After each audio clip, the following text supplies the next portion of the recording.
இப்போ வந்து பாத்தீங்கன்னா ஷார்ட் டைம்ல ஒரு 100-110 நாள்ல நம்ம வந்து நல்ல ஒரு வருமானம் எடுக்கணும்னா எனக்கு தெரிஞ்சு கீரை விவசாயத்துக்கு அப்புறம் நம்ம கடலை வந்து சாங்கானாவ சொல்ல முடியும். ஏன்னு கேட்டீங்கன்னா இப்போ வரும் உங்களுக்கு ஒரு 50,000 செலவானாலும் 60,000ன்றது லாபகரமா கடலையில மட்டும் நிற்கும். அது இல்லாம கொடி இருக்கு. ஒரு ஏக்கர் கொடி வந்து ஒரு 10 ரூபா வரைக்கும் போயிட்டு இருக்கு. அப்போ வந்து 63 மூட்டை வரைக்கும் என்னுடைய ஃபார்மர்ஸ் எடுத்திருக்காங்க. பட் நான் எடுக்கல. நான் வந்து 44 45 மூட்டை வரைக்கும் எடுத்திருக்கேன் எங்களுடைய லேண்ட்ல.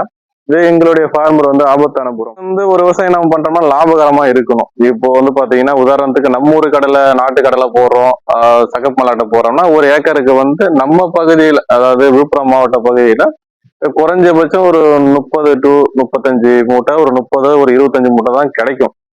ஜிஎஸ் 1694 போட்டிருக்கோம். இதுக்கு முன்னாடி கிர்னார் 5 போட்டோம்.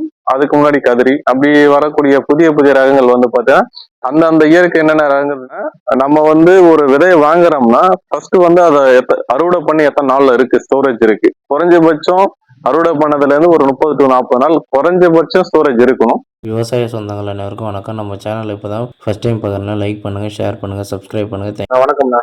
வணக்கம். உங்க பேரு, நீங்க எங்க இருக்கீங்க? வணக்கம், என் பேர் அலெக்ஸ். நான் திண்டிவனம் மாவட்டம், விழுப்புரம் மாவட்டம், வீடு கிராமம். இங்க வந்து பாத்தீங்கன்னா நம்ம சீட்ஸ் நம்ம பண்ணிட்டு இருக்கிறோம். என்னென்ன சீட்ஸ் பண்ணிட்டு மெயினா நம்ம பண்றது வந்து பாத்தீங்கன்னா கடலை விதை பண்ணிட்டு இருக்கிறோம். இந்தியா ஸ்ரீலங்கா பண்ணிட்டு இருக்கிறோம். இப்ப என்னன்னு சொல்லிட்டுனா புதிய ரகங்கள் நம்ம தமிழ்நாடா இருக்கட்டும், இல்ல குஜராத்தா இருக்கட்டும், ராஜஸ்தானா இருக்கட்டும், இல்ல ஆந்திராவா இருக்கட்டும், அங்க புதுசா ரிலீஸ் பண்ணக்கூடிய ரகங்கள் வந்து ஃபர்ஸ்ட் நம்ம சர்டிஃபிகேட் சீடோ இல்ல ஃபார்மர் கிட்ட இருந்து வாங்கி நம்ம லேண்ட்ல போட்டு அது நல்லா எப்படி நம்ம ட்ரையல் பார்த்துட்டு ஃபார்மர்ஸ்க்கு நம்ம விதை வந்து நம்ம இடத்துல இருந்து எடுத்து கொடுத்துட்டு இருக்கோம், வெளியில இருந்தும் வாங்கி கொடுத்துருக்கோம். ஏன்னா தமிழ்நாடு ஃபுல்லாவே அதிகமா கொடுக்குறோம். அப்புறம் நார்த் சைட்லயும் கொஞ்சம் அதிகமா போகுதுன்றதுனால நம்ம கொஞ்சம் ஒரு 4 ஏக்கர் தான். ஸோ இதனால நம்ம ட்ரையல் பேஸ்க்காக லேண்ட் வச்சு போட்டு நீங்க விதை தேர்வு பண்ணிட்டு இருக்கீங்கன்னு சொல்றீங்க. இப்ப எதுக்காக இந்த விவசாய ஃபீல்டுல வந்தீங்க? இல்ல நமக்கு சின்ன வயசுல இருந்தே விவசாய குடும்பம் தான். ஸோ 2017 பேட்ச் 2017ல ஒரு எஸ்ஐபிசி எக்ஸாம் செலக்ட் ஆனேன். பட் அதில் நமக்கு வந்து வீட்டில் அப்பா அம்மாவுக்கு போலீஸ் ஆகணும் ஆசை, நமக்கு விவசாயம் தான் ஆசை.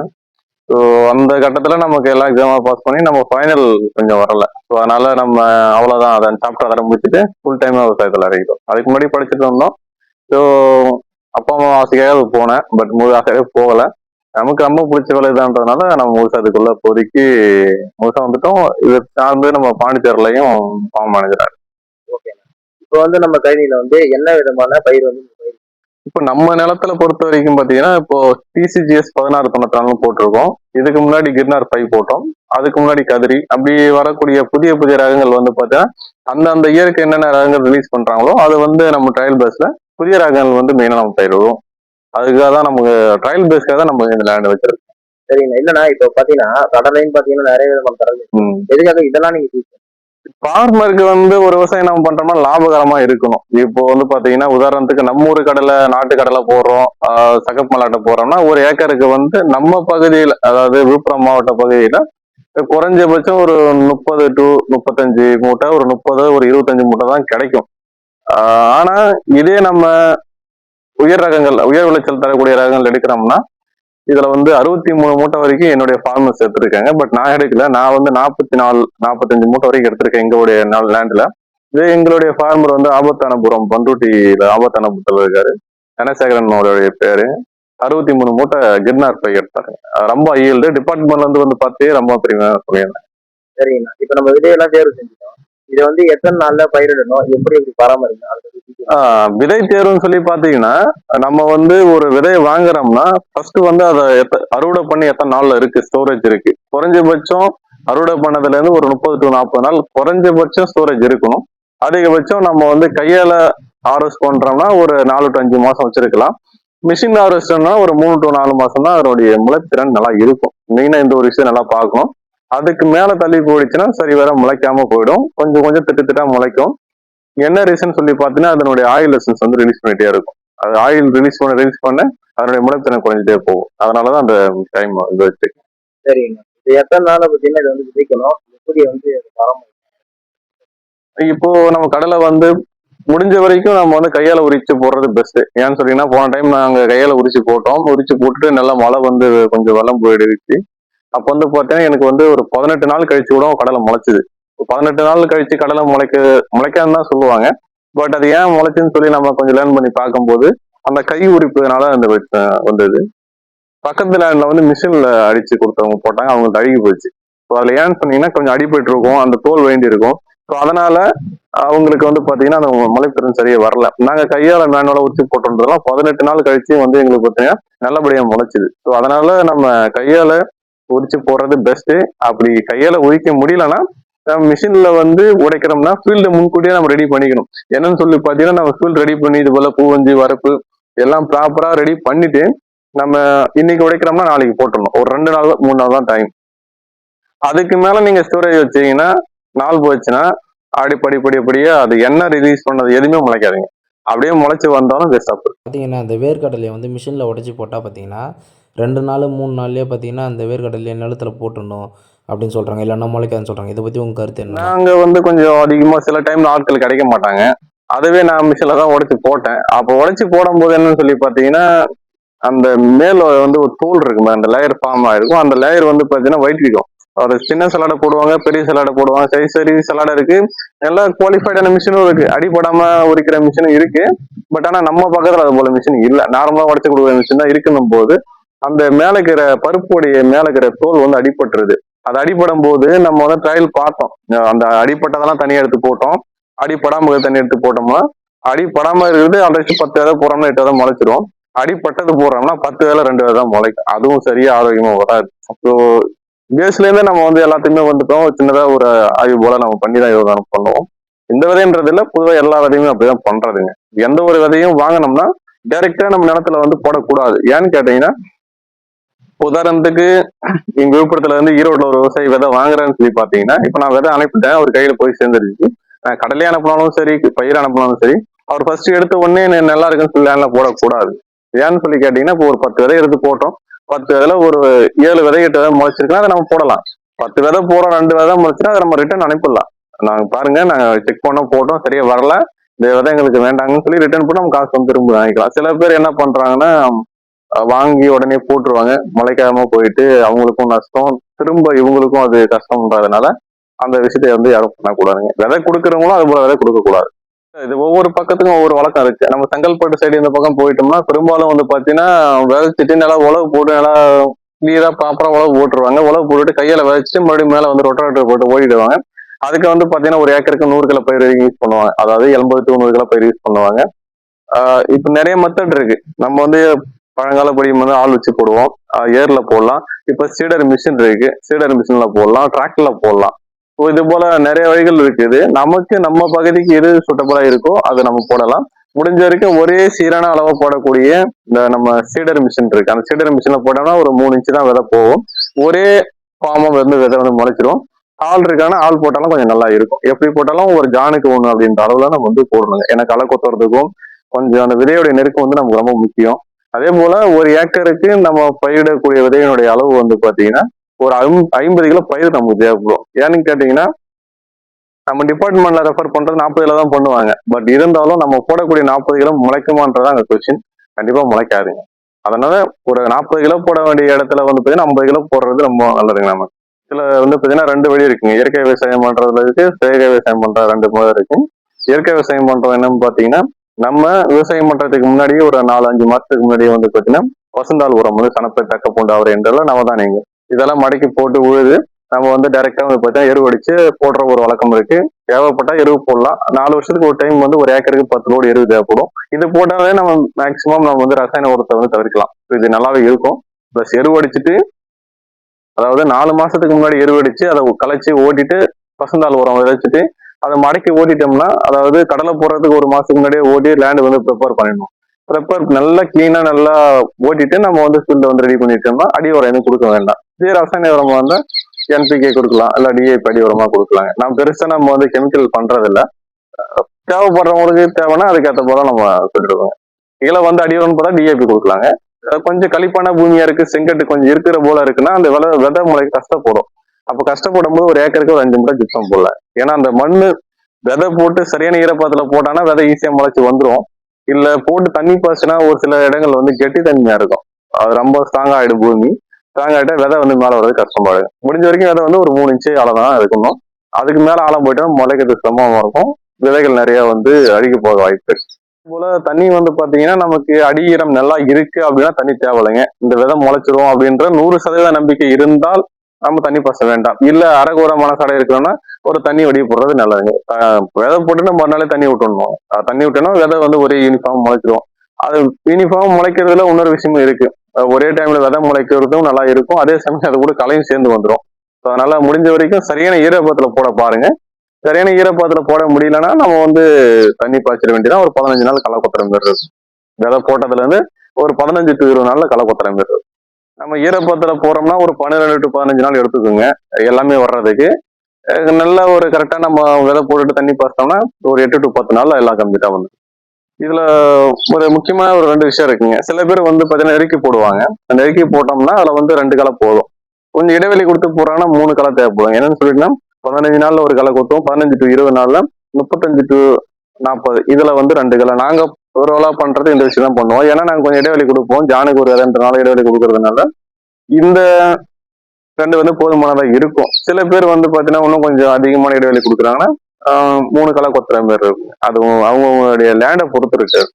இப்போ நம்ம இயற்கை விஷயத்துல நம்ம என்ன பண்ணுவோம்னு சொல்லி பாத்தீங்கன்னா ஒரு 15 நாள் விதை போட்டு முளைச்சு 15 நாள்ல மீன் அமிலம் வந்து பாத்தீங்கன்னா 10 லிட்டர் தண்ணிக்கு 100 ml மீன் அமிலம் கலந்து ஃபர்ஸ்ட் பே கொடுத்துருவோம். அதுதான் ஃபர்ஸ்ட் மருந்து. அடுத்து பாத்தீங்கன்னா ரெண்டாவது வந்து பாத்தீங்கன்னா மூலிகை பூச்சி விரட்டி. நாங்க இந்த ஆடு தீண்டாத இலைகள்லாம் இருக்கும். உதாரணத்துக்கு துளசி, தும்பை, பிரண்டை இருக்கு. அது போல நம்ம ஆடு மாடு தீண்டாம இருக்கிறது என்னவோ அந்த ஐயா நம்ம இருப்பாருங்க. எதெல்லாம் இதுதான் பர்டிகுலரா சொல்ல மாட்டோம். இந்த கற்றாயில இருந்து இப்போ வேலியில இருக்கக்கூடிய ஆடுகள் வந்து மேயாம இருக்கக்கூடிய எத்தனை வேணா போடலாம். பர்டிகுலரா இந்த 4-5 ஐட்டம் தான்றது இல்லை.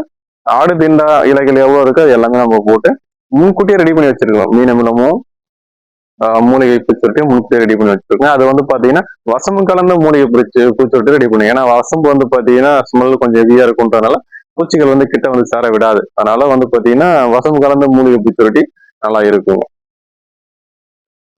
பூவை பொறுத்த வரைக்கும் பாத்தீங்கன்னா ஒரு 25 to 35 வந்து பூ நல்லா வந்துடும். அது சில ரகங்களுக்கு கொஞ்சம் முன்ன பின்ன இருக்கும்.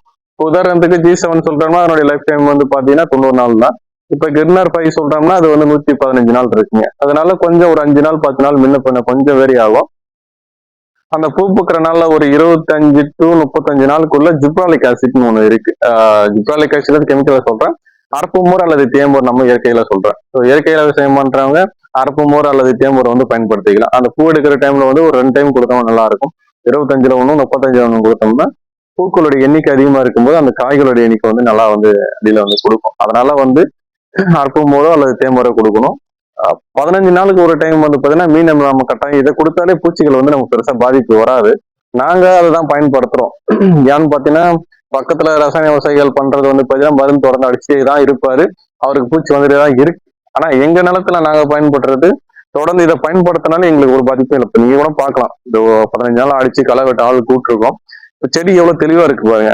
இதே நம்ம ரசாயன விவசாயம் பண்றோம்னா வந்து பாத்தீங்கன்னா இது விட அசுவினி பூச்சி வந்து ரொம்ப அதிகமா வந்து அந்த இலக்கில வந்து அதிகமா உட்காந்துட்டு இருக்கிறோம்.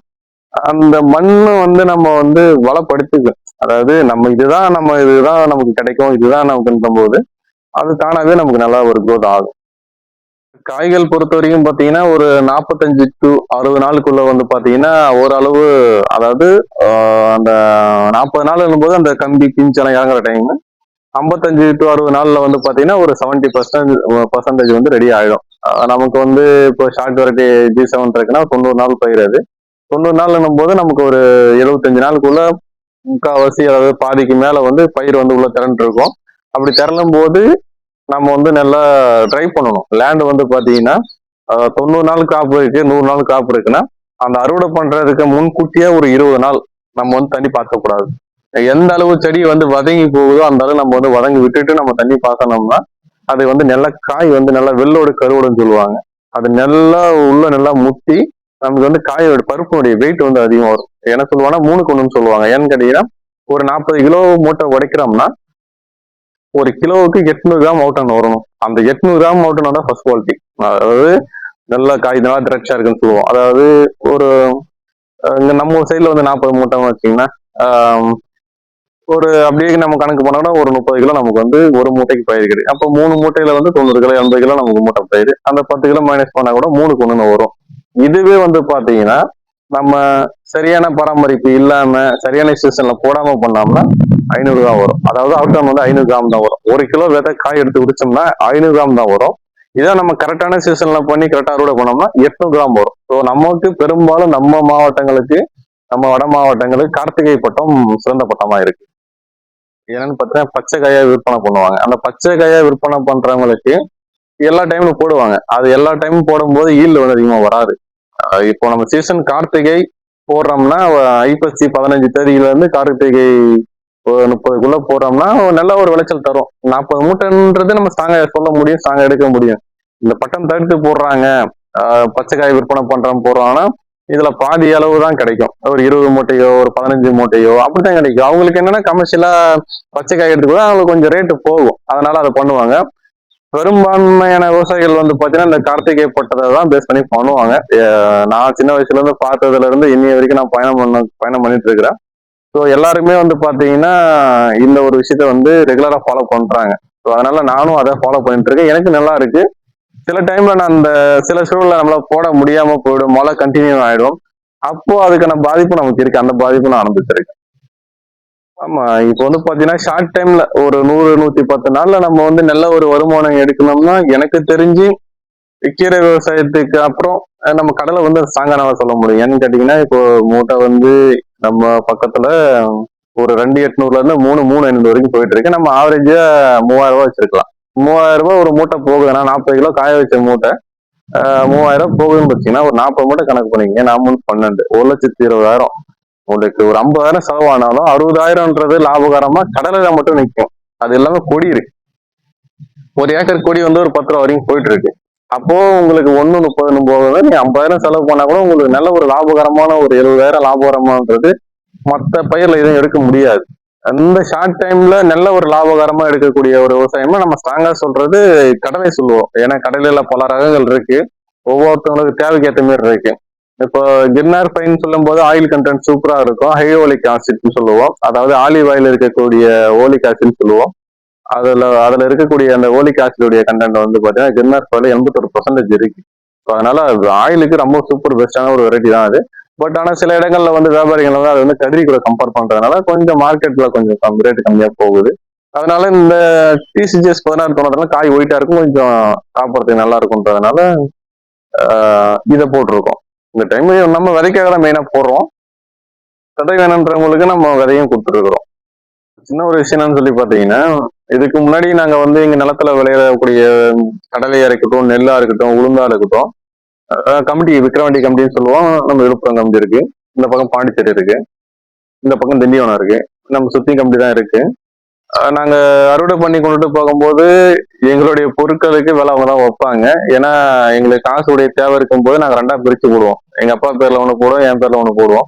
அப்படி போடும்போது என்ன பண்ணுவாங்க சொல்லி பாத்தீங்கன்னா, ஒரே நிலத்துல விளைஞ்ச கடலை தான் எங்க அப்பாவுக்கு ஒரு ரேட்டு போடுவாங்க, எனக்கு ஒரு ரேட்டு போடுவாங்க. அவருக்கு எனக்குமே வித்தியாசம் வந்து பாத்தீங்கன்னா ஒரு 300 400 வித்தியாசம் வரும்.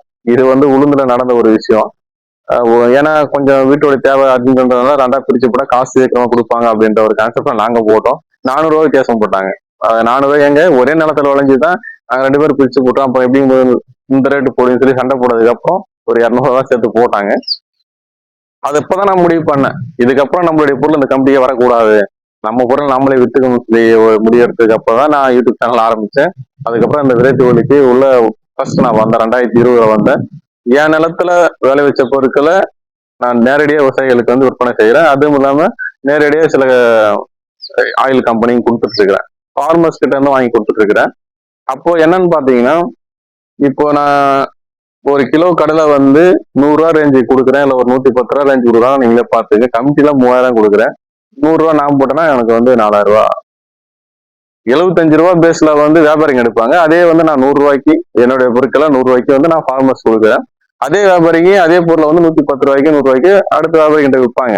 அதனால என் பொருளை நானே வித்துக்கிறேன்றா எனக்கு ரெட்டிப்பு லாபம், எனக்கு நல்ல ஒரு லாபம். எனக்கு பாத்தீங்கன்னா மூட்டை வந்து 3000 போகக்கூடிய இடத்துல வந்து 4000 ரூபாய் கொடுக்குறேன். எனக்கு வந்து இப்போ 40 மூட்டைன்னு கணக்கு பண்ணாலே 1,60,000 வந்துருதுங்க. அந்த 1,60,000 60,000 செலவாகுதுங்க. 1,00,000 லாபம் பண்றது 100 நாள்ல எப்படி சம்பாதிக்க முடியும்? ஒரு விவசாயி வியாபாரி ஆகணுன்ற ஒரு இலக்குல நான் பயணிச்சுட்டு இருக்கேன். அதே போல என்னுடைய விவசாயிகளும் ஒருத்தவங்க மாத்திட்டு இருக்கேன். எப்படின்னு பாத்தீங்கன்னா, இப்போ நான் இங்க இருந்து ஒரு ஈரோடு ஒரு ஃபார்மர் கொடுக்குறேன், திருப்பூர்ல ஒரு ஃபார்மர் கொடுக்குறேன்னா, கன்னியாகுமரியில ஒரு ஃபார்மர் கொடுக்குறேன்னா, நான் ஃபர்ஸ்ட் டைம் தான் கொடுப்பேன். அதுக்கப்புறம் அவர்கிட்ட விதை இருக்குன்னா அந்த சர்க்கிள்ல இருக்கிறவங்களுக்கு அவங்களே கொடுத்துடுவாங்க. இப்போ ஸ்ரீலங்காலையும் அப்படிதான் பண்ணிட்டு இருக்கிறோம். ஏன்னா ஸ்ரீலங்கால இருந்து சென்னை வந்து சென்னையில இருந்து விழுப்புரம் வராங்க, ரொம்ப கஷ்டப்படுறாங்க. அதனால அங்க ஸ்ரீலங்கால இருக்கக்கூடிய விவசாயிகளுக்கிட்டயே அவங்க சொல்லி ஏதாச்சும் வேற வேணும்னு சொல்லி கேட்டாங்கன்னா அவங்க அங்கேயே விதை இருக்கு, நீங்க அங்கேயே வாங்கிக்கிங்க அப்படின்னு சொல்லி விவசாயிகளும் வியாபாரியா மாத்திட்டு இருக்கிறோம். ஸோ நான் பண்ணி லாபம் எடுத்தது அடுத்தவங்களும் அதை பண்ணணுன்றதுனால விஷயத்தை ஃபாலோ பண்ணிட்டு இருக்கோம். இதனால பாத்தீங்கன்னா நிறைய விவசாயிகள் பயனடைறாங்க. கண்டிப்பா நிறைய பேருக்கு தெரியும். ஏன்னா நம்மளுடைய பாதையும் பயணமும் வந்து பாத்தீங்கன்னா ஒவ்வொரு விவசாயம் வியாபாரி ஆகணும் அப்படின்றத நோக்கிதான். ஏன்னா நான் விவசாயில இருந்து வியாபாரியை மாறிட்டேன், என்னுடைய பொருட்களுக்கு நான் விளைய வைக்க ஆரம்பிச்சிட்டேன். அது போல எல்லாருமே பண்ணணும் அப்படின்றதுதான் நம்மளுடைய நோக்கம். ஆமா, ஏன்னு கேட்டீங்கன்னா இப்போ எல்லா ஃபார்மர் வீட்லயும் பசங்க இருப்பாங்க. இப்போ சமூக வலைத்தளங்கள் எல்லார் வீட்லயுமே இருக்கும். ஏதாவது ஒரு போஸ்ட் போட்டா கூட நிறைய வியூஸ் போடுறதுக்கு வாய்ப்பு நிறைய இருக்கு. அப்படின்னும் போது ஒவ்வொருத்தவங்களும் அவங்கள வந்து நம்ம விவசாயத்தை வந்து அடுத்த கட்டத்துக்கு கொண்டுட்டு போகணும். விவசாயி உலகத்துல மிகச்சிறந்த ஒரு தொழில், மிகச்சிறந்த ஒரு எதிர்காலம்னா அது விவசாயம் மட்டும்தான். நீங்க என்ன வேணா பாருங்க, அவர் எங்க சுத்தி வளைச்சாலும் கடைசியில வந்து விவசாயம் தான் வருவாங்க. ஏன்னு கேட்டீங்கன்னா சமீபத்துல ஆஸ்திரேலியால இருந்து ஒருத்தவர், அதுக்கப்புறம் ஆஸ்திரேலியால இருந்து நாமக்கல்ல சேர்ந்த ஆஸ்திரேலியால இருந்து ஒருத்தர் பேசினாரு. அதுக்கப்புறம் ஜெர்மனியா மரியாதை தெரியல, அங்க இருந்து சயின்டிஸ்ட், 2 பேருமே சயின்டிஸ்ட் தான். அவங்களுக்கு இங்க லேண்ட் இருக்கு, அவங்க விவசாயம் பண்ண வர்றதுக்கு ரொம்ப ஆர்வமா இருந்தாங்க. இது போல நாங்க இங்க வேலை செய்யறது நான் சயின்டிஸ்டா தான் இருக்கேன் சொல்லாமலே ஒரு half hour பேசிட்டு இருந்தாங்க. வாட்ஸ்அப் கால்ல பேசிட்டு இருந்தாங்க. அப்புறம் தான் சொன்னாங்க, எனக்கு விவசாயம் ரொம்ப பிடிக்கும் தம்பி, இந்த வேலை இன்னும் கொஞ்ச நாள் தான் முடிச்சுட்டு வந்து குருகுல விவசாயம் தான் பண்ண போறோம் அப்படின்னு சொன்னாரு. இடையில ஒருத்தர் வந்து விதை வாங்கிட்டு போயிட்டு அவர் நிலத்துல விவசாயம் பண்ணிட்டு திரும்ப ரிட்டர்ன் போயிருக்காங்க. அது போல கடல் கடந்தும் அங்க இருக்கக்கூடிய நம்ம தமிழர்கள் வந்து விவசாயத்து மேல ரொம்ப ஆர்வமா இருக்காங்க. பட் நஷ்டம் பண்ற ஒரு பேச்சினால நிறைய பேர் பயந்துட்டு இருக்கிறாங்க. ஸோ அதை நம்ம மாத்தணுன்றதுனாலதான் நம்மளே வந்து உற்பத்தி பண்ணி நம்மளே விற்பனை செய்யணும் அப்படின்ற ஒரு கான்செப்ட் நல்ல ஒரு லாபம் தான். அது நம்ம விவசாயம் சார்ந்த எந்த ஒரு பயிரா இருந்தாலும் இல்ல விவசாயம் சார்ந்த ஒருங்கிணைந்த பணியா இருந்தாலும் சரி, நம்ம உற்பத்தி பண்ணி நம்மளே விற்கிறோம்னா இதை விட ஒரு ஃப்ரீடமான ஒரு வேலை வேற எதுவுமே இருக்க முடியாது. நீங்களே உங்களுக்கே தெரிஞ்சிருக்கும், சுழன்றும் மேற்பனதும் சொல்லுவாங்க நம்ம ஐயன் சொல்லியிருக்காரு. இங்க வந்து சினிமா பார்க்காம இருக்கலாம், பைக் ஓட்டாம இருக்கலாம், கார் ஓட்டாம இருக்கலாம், பிளைன் ஓட்டாம இருக்கலாம், நம்ம வந்து உலகம் சுற்றாமல இருக்கலாம், பட் உணவு இல்லாம இருக்க முடியாது. இன்னைக்கு வந்து பாத்தீங்கன்னா உணவு இல்லைன்னா நம்ம என்ன பண்ண முடியும்? மற்ற எல்லாத்தையுமே தவிர்த்துக்கலாம், ஆனா உணவு தவிர்த்து எதுவுமே செய்ய முடியாது. நீங்க வானிலே பறந்தாலும் சரிதான், எங்க போனாலும் சரிதான், நீங்க கடல்லே மறைஞ்சாலும் சரி, வானத்திலே பறந்தாலும் சரி, உணவு இல்லாம உங்களால இருக்கவே முடியாது.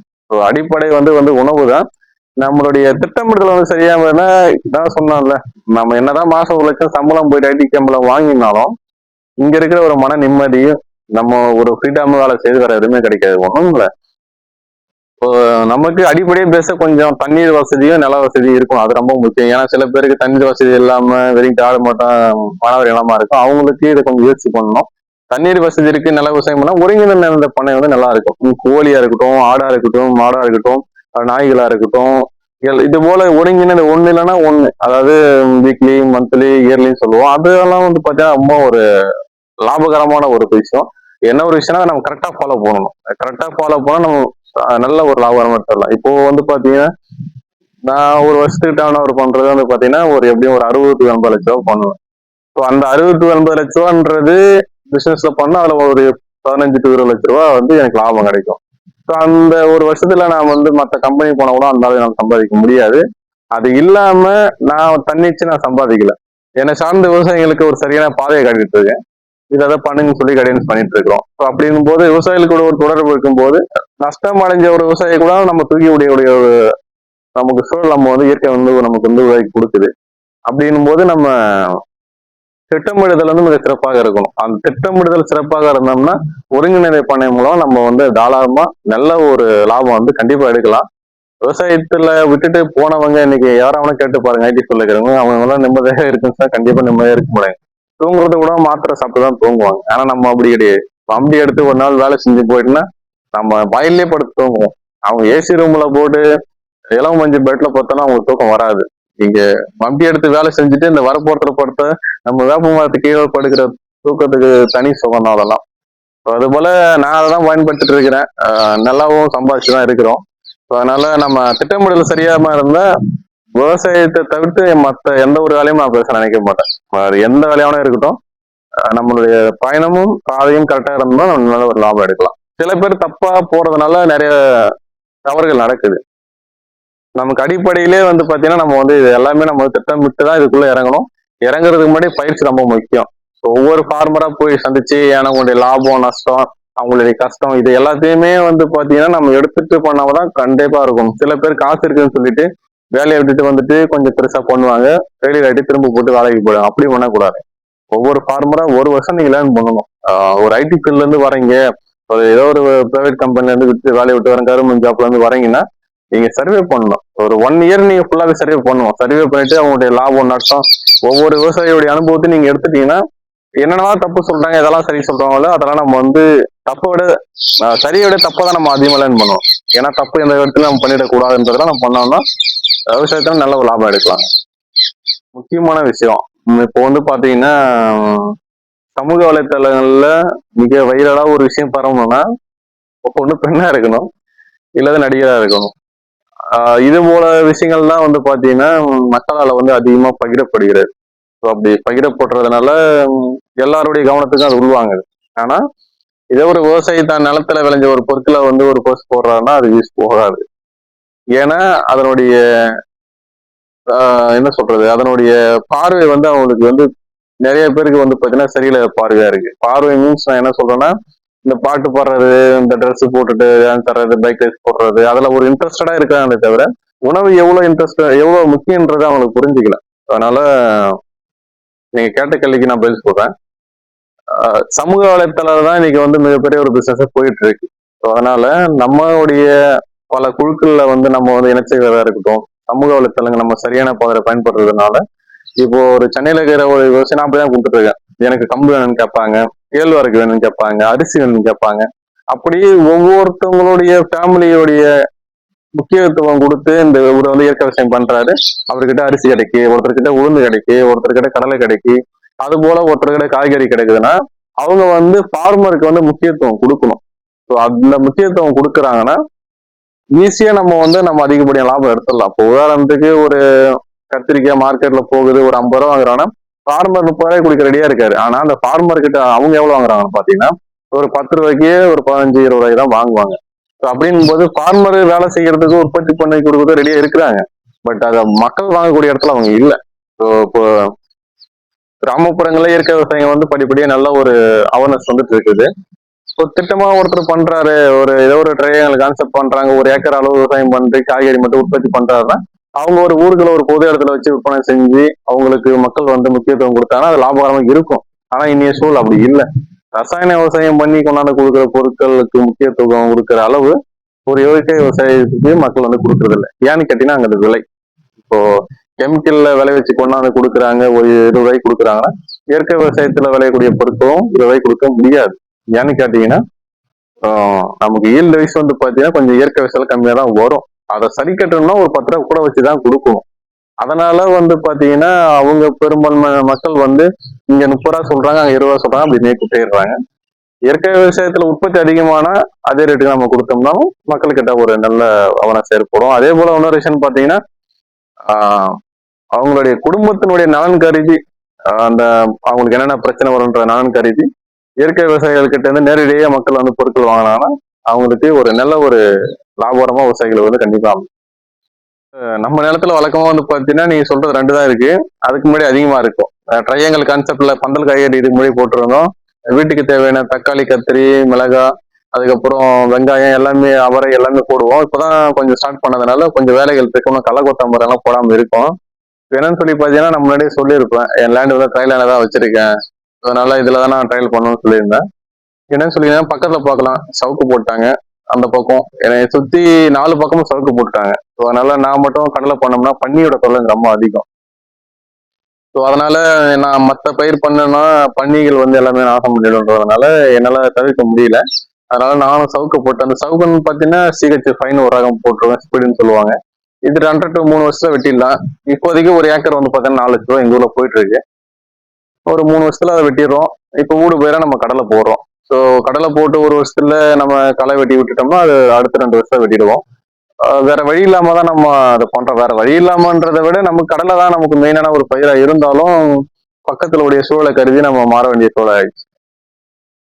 கடலையை பொறுத்த வரைக்கும் பார்த்தோம்னா நம்ம வந்து அந்த ரகங்களுக்கு ஏற்ற போல நாட்கள் இருக்கும். 90 to 110 நாள், இல்ல 100 to 110 நாள், 100 to 120 நாள் இருக்கு. என்ன ரகம் எப்போ செலக்ட் பண்றது முக்கியம்.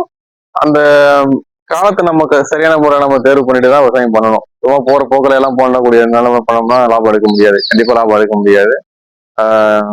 மெயினான ஒரு விஷயம் என்னன்னு சொல்றோம்னா, ஒரு 100 நாளுக்கு நம்ம திட்டமிடுதல் செய்யறோம்னா 15 நாள்ல களை கொத்துறோம், ஒரு உரம் கொடுக்குறோம். அடுத்து வந்து ஒரு 35 நாள்ல ஒரு களை கொத்துறோம், உரம் கொடுக்குறோம். அடுத்து வந்து 45 நாள் to 50 நாள் வந்து பாத்தீங்கன்னா அந்த செடிங்களுக்கு வந்து பாத்தீங்கன்னா இந்த தினவட்ரிச்சின்னு ஒண்ணு சொல்லுவாங்க. நம்ம தமிழக அரசால கொடுக்குறாங்க. அந்த காய்கள் வந்து ஒரே சீரா முட்டுன்றதுக்காக ஒரு மருந்து ஒன்று கொடுப்பாங்க, அதை அடிக்கிறோம். அடுத்து வந்து ஒரு 85 to 90 நாள், அதாவது 110 நாள் காய்க்க சொல்றேன். அதை வந்து நல்லா ட்ரை பண்ணணும். அதாவது தண்ணியுடைய தேவை வந்து நமக்கு தேவைக்கு ஏற்ற மாதிரி பாசியும். ஆனா தண்ணியை சொல்லல, ஒவ்வொரு நிலத்துக்கும் ஒவ்வொரு தன்மை இருக்கும். அதற்கு ஏற்ற போல அவங்க தண்ணி பாசியும். அந்த அறுவடை செய்யறதுக்கு முன்னாடி 20 நாள் வந்து பாத்தீங்கன்னா நம்ம வந்து நல்லா காய வச்சோம்னா பயிருடைய திரட்சி வந்து நல்லா இருக்கும். ஸோ அந்த திரட்சி நல்லா இருக்கும்போது நமக்கு 3க்கு ஒரு மூட்டைன்றது அறுவடை எடுக்கலாம். அதாவது 3க்கு 1 என்னன்னா 3 மூட்டை கடலை காய் போட்டோம்னா ஒரு 80 to 85 பயிர் நமக்கு கிடைக்கும். இது ஒரு நல்ல ஒரு லாபகரமான ஒரு பயிரா வந்து நமக்கு வந்து இருக்கு.